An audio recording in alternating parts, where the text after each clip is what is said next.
This week on Act Out, a special two-part episode all on Puerto Rico. This crisis-ravaged paradise is far more than the storms that wrecked it, far more than the colonial capitalism that pillages it, and indeed far more than the ongoing hardships playing out far from media or government consideration. This week, we head to the front lines to see beyond the headlines, to dig deeper into the who, what, why, and how of Puerto Rico. From the struggles to the triumphs, this is Act Out.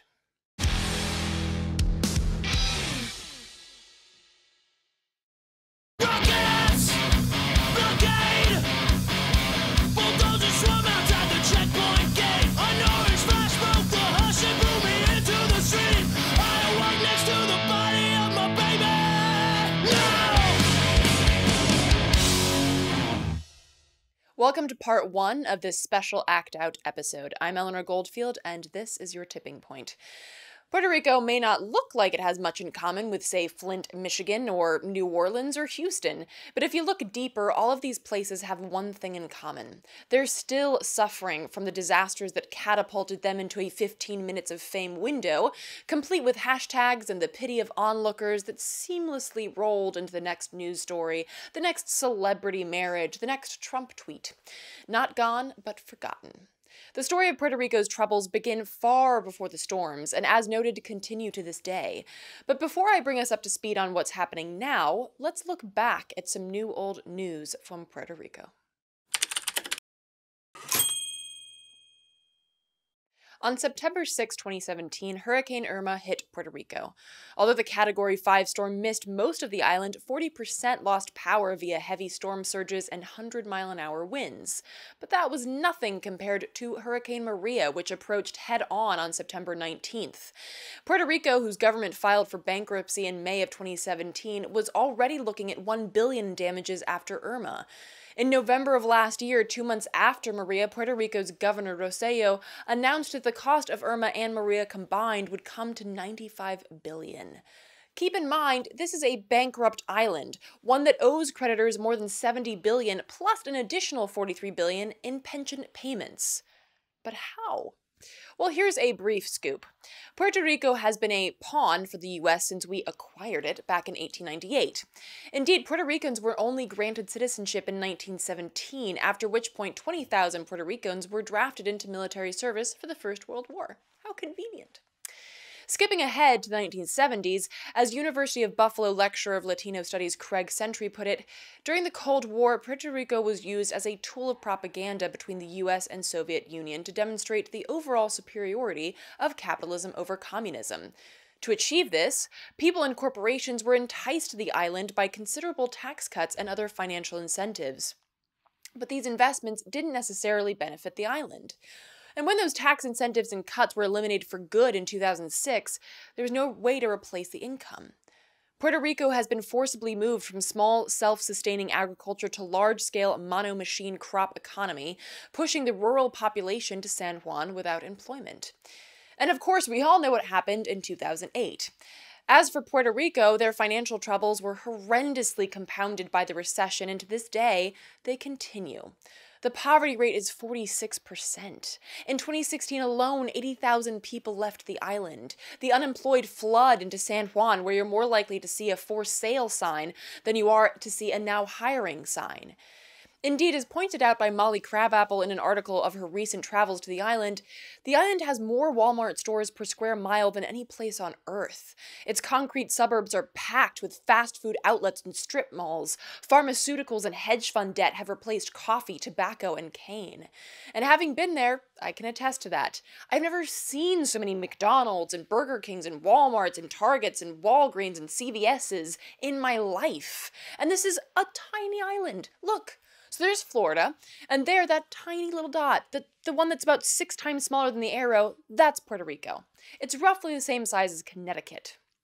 And yet at one point, it was home to more than 89 drug manufacturing plants.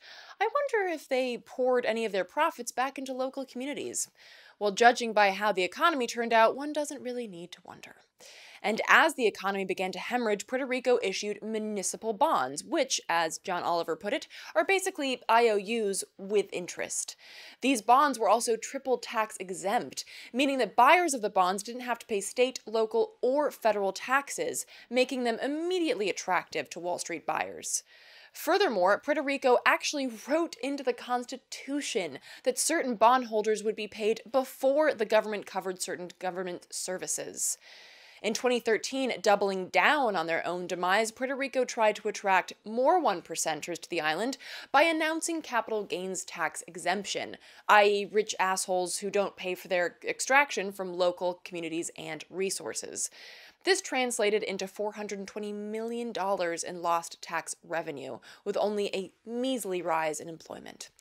Meanwhile, Puerto Rican bonds were shuffled around via shadowy and secretive bond bundles that bore no indication of containing the island's debt. 30% of all the bonds ended up in the hands of vulture funds, so named for their ruthless dealings with debtors. And these vulture funds, in turn, have some big clients that are either unaware or uninterested in the contents of their portfolio. For example, at first glance, you'd have no idea that Princeton, Yale, and Harvard own Puerto Rican debt. But as it happens, Harvard, for example, has a $2 billion commitment with the Baupost Group, a Boston-based hedge fund that owns more than $900 million in Puerto Rican debt. Princeton and Yale also have huge portfolios with the company, and this week activists are making sure that universities become aware of their role in crippling Puerto Rico by putting pressure on university endowments to divest from Baupost and other funds that own Puerto Rican debt. These multi-billion-dollar divestments would doubtlessly hurt Baupost's portfolio. And if these institutions value education, as I can only assume that they do, divestment is really the only logical option. Because as major universities profit from pain, the island's government and its fiscal control board has proposed $450 million in cuts over the next 3 years for its only public university, the University of Puerto Rico. That comes to nearly half the college's total budget. And over 300 K-12 schools have already closed due to austerity measures. But who am I to look at universities through a lens of logic? After all, Harvard is also in bed with the likes of Monsanto, and while they announced a pause last year in direct fossil fuel investments, their continued involvement with the likes of Baupost make that pause about as genuine as George W. Bush getting into Harvard on his own merits. In a November article linking Puerto Rico's debt with climate change, DeSmog blog reported that hedge fund managers such as Seth Klarman of Baupost Group are principal owners of Puerto Rico's debt while also owning billions in oil and gas equity. Klarman, in particular, is also a trustee of the American Enterprise Institute, which has fought hard against climate change action and for austerity in Puerto Rico. In other words, many of the same powerful hedge funds that are driving the austerity crisis in Puerto Rico are also helping to fuel the climate change that we see devastating the island now. The humanitarian disaster has its origins in the public service cutbacks demanded by the creditors that bought up Puerto Rico's debt and in the global warming caused by the production and exploitation of fossil energy. A vicious blend of capitalism and colonialism set the stage. Maria simply played a part. And as we shift now to the front lines, we'll see that even after Maria, the stage remains much the same. In October of last year, Congress passed a $36.5 billion disaster relief bill. Areas affected by wildfires and hurricanes received grants to assist in recovery and rebuilding, but not Puerto Rico. Puerto Rico was issued a loan of $4.9 billion. Why? Well, according to the U.S. government, because Puerto Rico is too rich. No, you did not mishear that. FEMA official Alex Amparo and Deputy Assistant Treasury Secretary Gary Grippo wrote that funds will be provided through the CDL program when the Commonwealth's central cash balance decreases to a certain level. Hector Figueroa, a president of the SEIU Local 32BJ, responded succinctly. Our federal government is telling 3.3 million Puerto Ricans that exercising its colonial power is more important than the survival of Puerto Rico's people. And while the bill did also boost FEMA's disaster relief fund with $13.58 billion, Puerto Rico has to compete for that money with Florida, Texas, and the U.S. Virgin Islands. Furthermore, the question has to be asked, how the hell is FEMA actually using that money? Because according to people on the ground, FEMA is about as helpful post-disaster as, say, Skittles. After the storm, FEMA came under fire for distributing meals that consisted of things like beef jerky and Skittles. In their defense, a co-founder of the consulting firm Global Emergency Group, whose list of clients includes a Saudi Arabian humanitarian aid agency, which, yes, is laughable just like United States democracy, he supported FEMA's choice of Skittles and Cheez-Its, saying that, "When I look at myself, I try to eat a balanced diet, but throughout the day I also snack. It makes sense to me that when you give food to the people, you model that same balance." The fact that people like this aren't in fucking padded rooms will never cease to amaze me. Guess what, Dr. Oz? These people aren't concerned with your fucking chocolate cravings. They're in desperate need of food. How the hell can you honestly support giving Skittles to kids who haven't eaten real food in several days? Roxana Garcia, who went to Puerto Rico in early October to do aid work, adds, "When FEMA handed out supplies, it ignored victims' health conditions. Residents didn't receive the kind of food that was adequate in either quality or quantity, particularly considering the size of households or the prevalence of diabetes in Puerto Rico. The FEMA relief boxes contained a paltry amount of chips and beef jerky and maybe a couple of bottles of water, which often couldn't be eaten since around 40% of the people Garcia aided had diabetes or high blood pressure." And on top of all this, residents reported that most FEMA inspectors couldn't speak Spanish. Puerto Rico is an island of roughly 3.5 million people, 2.8 of which don't speak English. This might account for the reports that what FEMA inspectors were mostly doing was collecting applications, which were in English as well. And although I speak English, just looking at this recent notice of reimbursement requirements makes me wonder if I actually understand the language at all. Indeed, even for those who can speak English, their prospects aren't rosy. I spoke to one woman who speaks English, who had a rental property in the town of Caguas that was completely destroyed by the storm. The roof was peeled off like saran wrap, and much of what was inside the house couldn't be saved. When she spoke to FEMA about a payout for her belongings, an inspector told her that there wasn't enough damage to warrant a payout. Shocked, she kept trying to find answers and eventually heard from several others that they had been denied help in similar situations. Finally, a FEMA employee told her that they weren't giving aid to families that combined make more than $50,000 a year. $50,000 combined for a family. This woman is now staying with her in-laws in a small house along with 2 other families. She's waiting on a rental in Bayamon to get power, but there's no telling when that actually might happen. She said, "If it were just me, it's fine. I can do without power.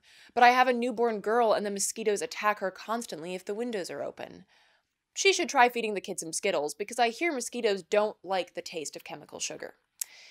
This woman's story is sadly not unique. A man I spoke to named Feli said that he hadn't seen FEMA at all on the island, or the Red Cross for that matter. He had seen aid workers, but he knew that FEMA was combating them at every turn. They don't want you or me to do it. They want to do it. They want to control the money. But FEMA says they're doing it, they get the money for it, but it never gets done. Where does the money go? Not to the people. It's possible that some of the money goes to standing in the way of legitimate aid efforts. Bobby Rodrigo, operations director of We Do Better, an aid organization that has been working directly on the ground since the hurricanes, shared a ridiculous story with me about FEMA that indeed proves that we, the people, do a lot better. After FEMA took control of the ports in September, massive delays ensued that were compounded by broken seals on containers and missing aid items. To avoid this slow and kleptomaniacal shit show, Bobby tried getting supplies in via planes. On one occasion, Jay-Z offered up a plane with 40,000 pounds of water, and Bobby worked the logistics to get it into the island via the Aguadilla airport. Once it landed, he got calls that FEMA was unloading the plane and taking the supplies. Bobby points out that this wasn't the first time that he'd heard of this happening. After working his contacts, he received an email with a checklist that he was asked to follow if he wanted any of his aid to get onto the island. It reads, "Humanitarian relief requests for movement by air or sea will be processed through FEMA air operations at the National Response Coordination Center and validated against prioritized requirements of the Commonwealth of Puerto Rico and the Federal Coordinating Officer. All requests for movement should include the following. 1. Purpose. Purpose. The purpose of the fucking aid is to do the job that you're not doing.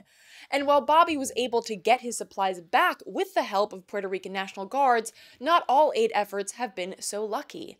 I spoke with Desiree Lynn, an autonomous medic working in Puerto Rico with Mutual Aid Disaster Relief. She told me about an encounter with FEMA that was particularly frustrating as they refused to work with aid efforts, basically because, as Feli also pointed out, they want the credit. There's a host of protocol and like red tape and bureaucracy that makes getting supplies out to people like a bottleneck. There's a very frustrating ethos with FEMA where we were trying to get a water tank liberated from like collecting dust in their plush Sheridan base of operations, where they had power and clean water and catered buffets and coffee and all this other, luxuries of life while other people went without. We had gone there to talk to FEMA. So every time we came to a point of communication with them, we experienced these kind of things where protocols, red tape, bureaucracy, and then just plain thinking in not a way that was beneficial for the community or the people that they profess to be assisting on the ground. But in this particular case, we tried to get a water tank out, and the response was, if we give you, and this was like a higher up at FEMA that was like critically eyeing us on what are you doing here, and we need to talk about why you're here and what your group is doing, and we just wanted this water tank because we really needed it. And he said, if we give you the water tank, this is making you look good rather than FEMA look good. Can you understand why this is a problem for FEMA? So that sort of frustrating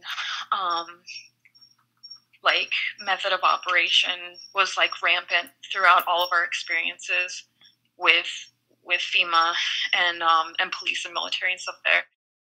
This keeping up appearances bullshit protocol was further utilized after Desiree and her comrades went to a FEMA warehouse to pick up supplies for distribution. To be clear, organizations commonly do this. Many groups were in and out of the warehouses collecting supplies for distribution.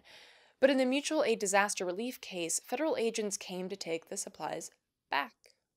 There were federal agents and Department of Defense people coming and going, Red Cross workers coming and going. And they would just clear out the supplies that we had, tell us different stories. Oh, we're going to take it here, we're going to take it there, or we're loading up this truck to go with you to where you're going, and then the truck would disappear. And this happened 4 carloads in a row. And as if this absurd game of takesy-backsies wasn't enough, Desiree and her team were later raided by a SWAT team who, despite bringing the cavalry, ultimately didn't take anything and arrested no one. They basically just showed up to scare people and be assholes. Federal agents, SWAT team, armored tactical vehicle, showed up at our space at 3 o'clock in the morning, and actually, kicked in the door. We're on the roof, we're screaming at us to come out with our hands up, ran in with guns drawn, took us all outside, surrounded by 60 police and federal agents, asked us if we were engaged in anti-fascist organizing, asked us if we've ever raised our fists before, asked us if we were organizing to overthrow the government, all these ridiculous questions. Desiree and her team were kicked out of the space and told not to come back. And yet, in spite of this, Mutual Aid Disaster Relief has delivered food, water, supplies, medical aid, and assisted community organizations on the ground with continuous missions to the island since the hurricanes. Desiree explained how her first mission centered around delivering medical aid to those who were suffering from the heat, lack of access to food, water, and medication. Subsequent relief efforts have also centered around more large-scale and long-term solutions, such as water purification systems and solar panels. We answered with solidarity and support of the community, the short-term needs, and then transitioned into long-term. And now the focus is getting this large-scale solar infrastructure into the hands of the community. We left we had the large-scale water modular system that I was telling you about. We passed it on to folks at the Caguas Center, and so that they could continue to provide water for the community and have water brigades collect water and give it out. So now we're super invested in getting those long-term infrastructure set up so that resilience can be built in the community, and so they have all the tools they need, for future disasters. Desiree was clear about the need to bolster communities for the onslaught of both climate change and capitalism. It's not just about getting people real food versus Skittles. It's about building networks of, well, mutual aid. With our particular movement with mutual aid disaster relief, like the biggest, for me, and I think for most of the organization, like the biggest tenet of this for me is to like lead by obeying, like find out about the groups on the ground. There are amazing groups on the ground. In Humacal, there's the folks, the anti-colonialist, anti-racist folks that are doing community kitchen like every day, that are like amazing organizers and providing like just so much for the community and empowering the community from the bottom up. There's the Centro de Apoyo Mutual that are doing amazing work at centers all across their occupying space. They're, liberating buildings that are just sitting there and making them into community spaces, community kitchens, clinics. There's Tire Salud, the feminist collective. There's a lot of grassroots radical movements that are doing the work, and they're the ones that are doing the relief efforts and telling the story of Puerto Rico's recovery. Those groups are the ones that we tapped into, plugged into, listened to, and supported, backed, and acted in solidarity with. And those folks are like spearheading and leading a beautiful like recovery to the hurricane. And this mentality is shared by the groups and people that I worked with on my trip as well.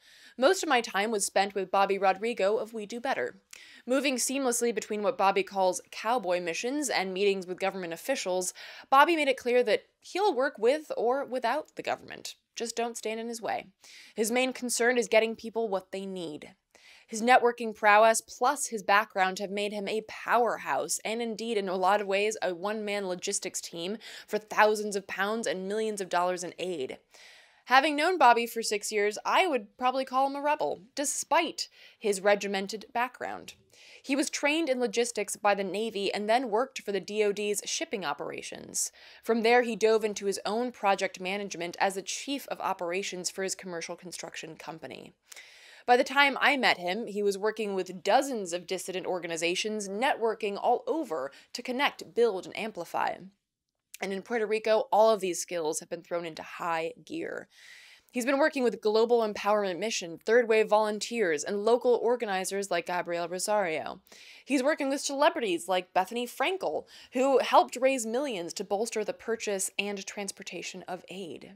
He's bringing in and working with more celebrities to help raise awareness on this issue, spreading the word through massive followings without the help of corporate media.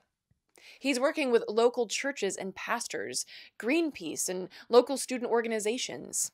Also in the Get Shit Done coalition, Yo No Me Quito, which means I do not give up, is a local Puerto Rican organization that has been tirelessly using their contacts and gear, i.e. a warehouse, trucks, and people, to run aid and recovery.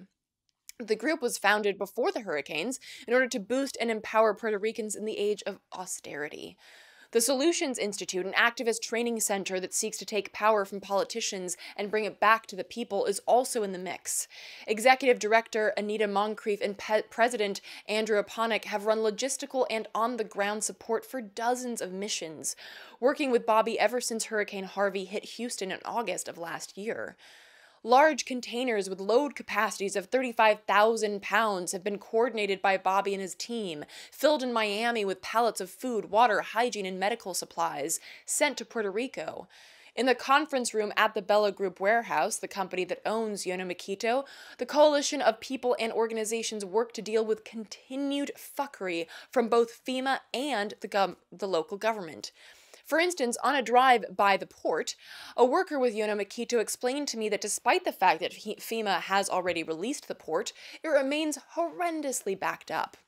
Yo No Me Quito recently received a notice that they suddenly have 45 containers of aid ready for pickup that should have been available in much smaller batches. Not only that, but they also have 10 days to move them or they'll be liable for huge fees. And yet, the port's only open 6 a.m. until 4, maybe 5 p.m. with a fight, and that's during the week. On Saturdays, it's only open till 3 p.m., and it's not open at all on Sundays. It seems to me that if you're dealing with almost 50% unemployment, a mass exodus of people due to lack of opportunities and thereby survival, you could offer some people jobs at the port to help unclog the backlog and thereby also helping those very same people via more streamlined aid distribution. But hey, what do I know? I do know that we are nearing the end of part 1 of this 2-part special episode, so as a bit of a palate cleanser, I'm going to shift from this view to a view of the island. Take a look and please stay with us or click to the next video if you're watching on YouTube. Coming up, we'll discuss the other roadblocks to recovery and hear and see more from the situation on the ground.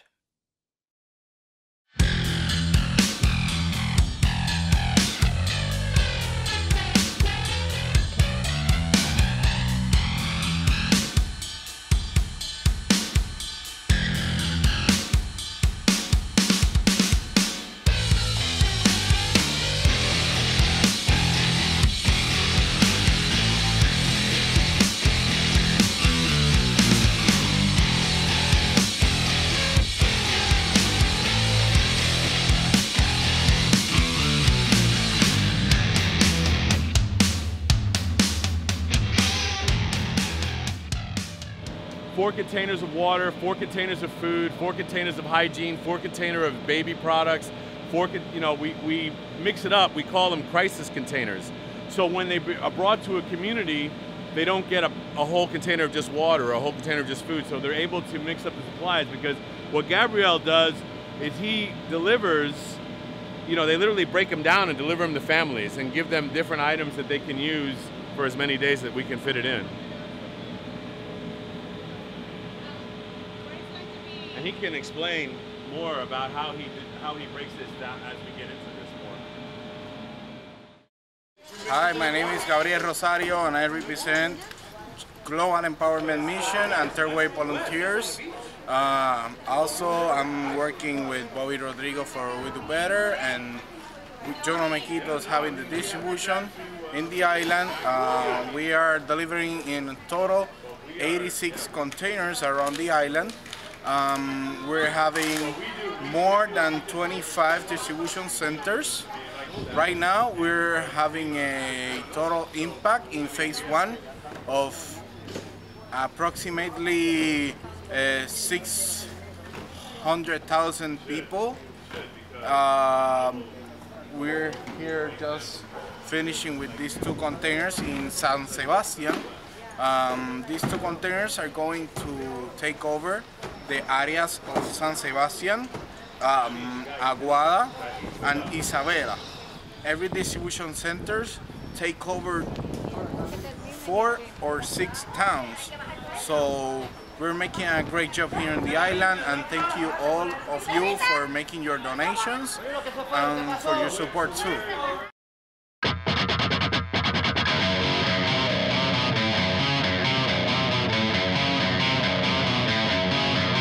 I can hear the boots are stomping.